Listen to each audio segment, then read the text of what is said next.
They don't want what we know out there.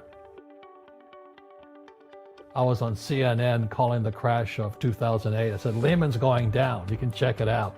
And we had Jean Chatzky, who represents Wall Street, the mutual funds and 401k guys. She goes, so. First of all, let's go back to what is financial education? It's not get a job, work hard, save money, and invest in a well-diversified portfolio of stocks, bonds, mutual funds, and ETFs. That's not it. The financial industry is two things: debt and taxes. Debt and taxes. And that's where things starts. 1971, Nixon took the dollar off the gold standard, and the US dollar became debt. And we still tell kids to go to school, get a job, work hard, save money, and get out of debt. Now, who tells them to do that? That's the most ridiculous thing there is. Why would you save it and why would you work for it if they can print it faster than you can work for it? And number two is they keep dropping the interest rates on it. And I went to fly for the US Marine Corps in Vietnam. And the military education is different than academic education. We're taught to make mistakes. So every day I'd fly and we had to kill the engine on our aircraft and crash. We always practice crashing. Because one day, as you know, you will crash. And you did crash. And I did crash 3 times. But if I didn't practice that, I'd be dead. So what happens to the average person in a financial crash, they don't know what to do. And right now, as you know, for the middle class of the world, we're in a crash. The purchasing power of the yen, the euro, the rupiah, all going down. And people are working harder and harder and harder, and the central banks of the world are printing more money. Interest rates, Trump just told the Fed, don't you raise those interest rates. Well, that screws all the savers. Right, and everyone hears the economy's doing great and the stock market's up, but the middle class and the poor are having a harder time. Correct. Right. And that's why I write and I speak. And so if someone's listening to us that's stuck in that poor middle class trap and they hear it's their fear that ultimately is keeping them from that, that's a hard thing to hear, Robert. But you're going to give them the information about what they can do if they can get out of that fear. Well, every time I do a lot of speaking to the masses out there. Lehman doesn't invite me in because they're gone, but they go, well, what you're saying is risky. And I said, what I do isn't risky for me, but it's risky for you. And when somebody says, what is risk? You have to look in the mirror. Do you know what I mean? For me to fly in Vietnam, that was high risk. But the higher the risk, the more you have to study. So if you're not going to study, you're not going to practice and all that, then you should do what Wall Street tells you to do. Buy 401ks, mutual funds, ETFs and all that. But that's where they're fake assets, because they only make Wall Street or the City of London rich. Just watch where the cash is flowing. Follow the money. Yeah. It's not making the poor middle class rich. All Wall Street in America has done is rip off the pensions, because pensions are the biggest pool of money in America. And states like Kentucky, New Jersey, Illinois, California, Hawaii are going bankrupt because Wall Street went in and just sucked all the cash out of their pensions. So the school teachers like my dad, the firefighters and police officers, they have no retirement now. And so that's why it's fake money, fake teachers, fake assets. They're the same system. So why did they take dollar off the gold standard? And what does this mean? What don't we know? So what that meant was in 1971, they could print as much money as they wanted. So as the economy of the United States worsened, the trade deficit was going up, they could print and print and print and print. So that's why when you read fake, it says the people that are being screwed today are the poor middle class because they work for money. The banker friends, they're not working for money. They have money working for them. Yeah. Right. Very big difference in mentality here. So we have, in America today, we have, even Ray Dalio of Bridgewater, one of the biggest hedge fund guys in America. He's saying this gap between the rich and everybody else is too wide. Well, you could have seen that back in 1972, because the moment you corrupt money, the very thing that everybody works for, saves, counts on, they were screwed anyway. And our school systems, fake money, fake teachers, fake assets, part of that same system. Government, education, Wall Street, or City of London. And you know, in Paris today, they have the yellow jackets. Yeah, the What's protesters. going on in America today are red for ed. All these school teachers are putting on red t-shirts because they know they're being screwed. They're protesting and all this.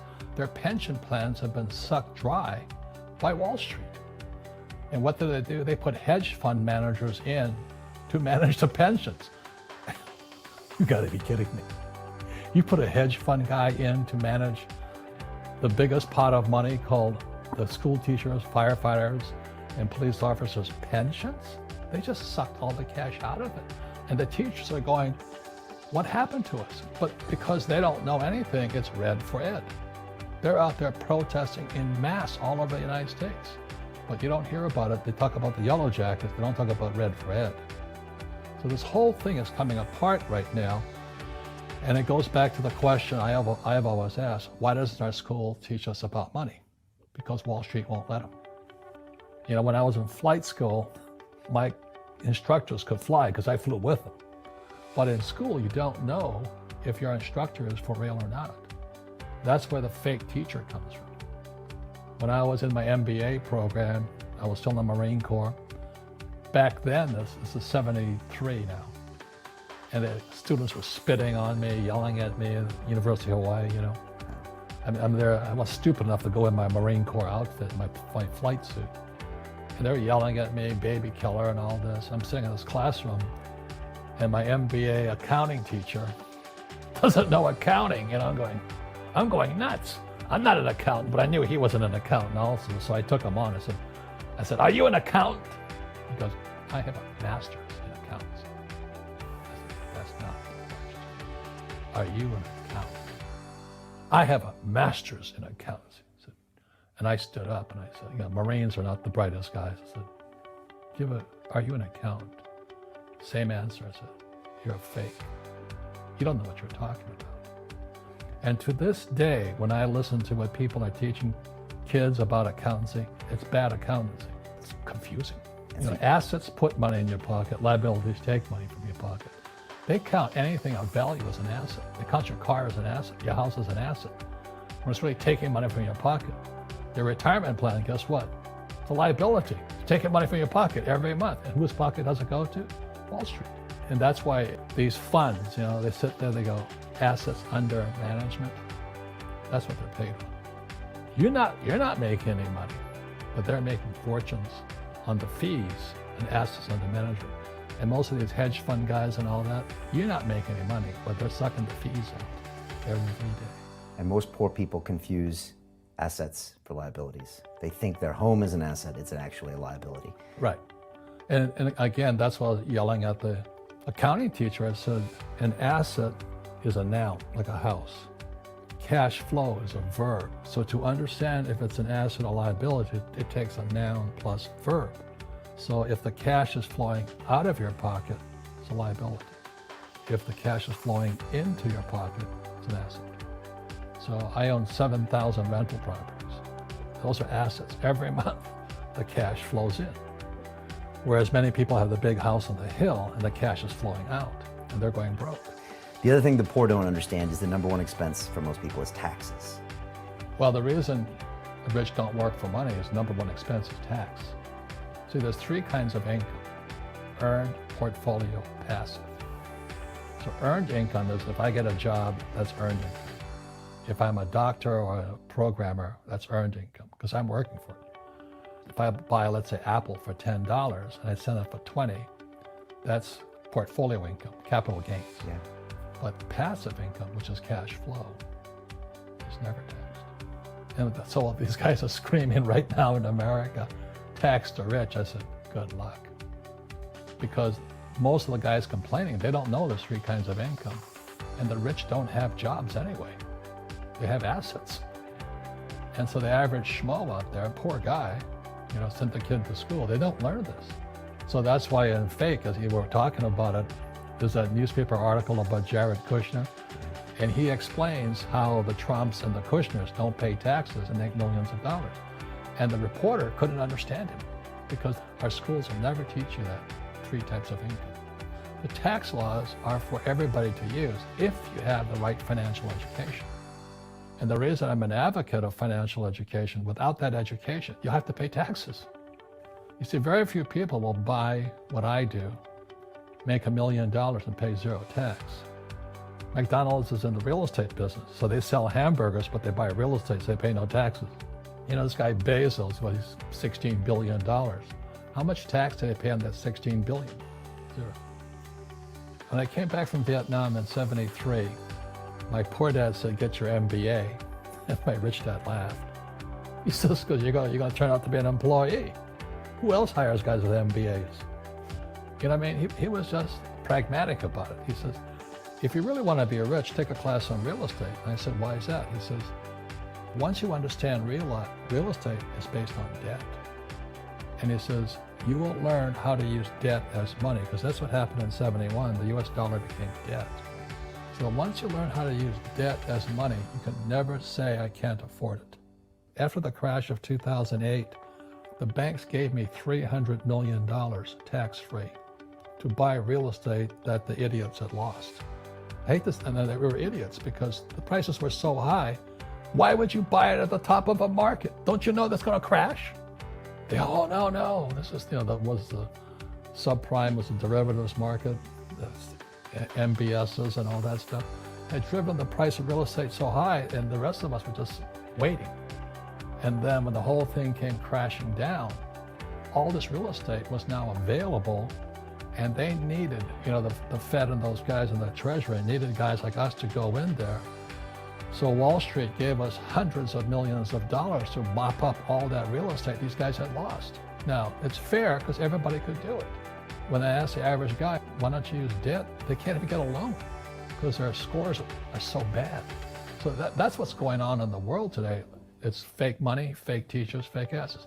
The school teachers will never tell you that because they don't know it. My poor dad never knew that. They think the rich are crooks. The rich just play by different laws. So now we have the stock market, this one area of the economy, all-time highs, floating on fake money. Real estate, I mean, I don't know how people can afford to live. In New York, I was looking at a condo for $55 million. Real estate in Silicon Valley, you can't afford to live there. And then all these companies started borrowing money, so the economy's good, and unemployment's low and all this. They say there's no inflation, but have you seen the price of food, real estate, and student loans and medical? It's a bubble, So now what's going to happen is the baby boomers, my generation, are going to start to retire. There's no money there. Social Security is broke. Pensions are broke. The students are broke. They're screwing everybody with debt. This is called, not economics, this is called bubblenomics. But they'll never teach you this in school. Why do they keep printing money? Because they want to save something. Because it's an addiction. This is like heroin. The moment you take that one hit, they say, "Okay, I'll quit next week." And the economy gets worse, so they go. Trump gave us a tax cut in America. This thing gets bigger and bigger and bigger. So what happened in 2008, they stopped it by printing money. So they call it the Great Recession. But they didn't really fix anything. Derivatives went from 700 trillion to 1.2 trillion today. Twice as much. And that is net. Doesn't tell the whole story. So when the recession hit, the PhD standard came in. That was Bernanke, and then Yellen. The PhD said, they have PhDs. Well, it's no different than long-term capital, LTCM. They had Nobel Prize winners, people like my poor dad, academics, This is what's going on in the world economy today. So the baby boomers are going to retire now. Student loans are bust. So do you have to be an economist to say what's going to happen? We're fighting a 12-year war now. Entitlements are going through the roof. National debt to GDP is 109 in America, 109%. 90% is too late. We have to keep printing now. So this is called bubblenomics, and this is what's going to happen. Scary stuff. It's happened throughout history.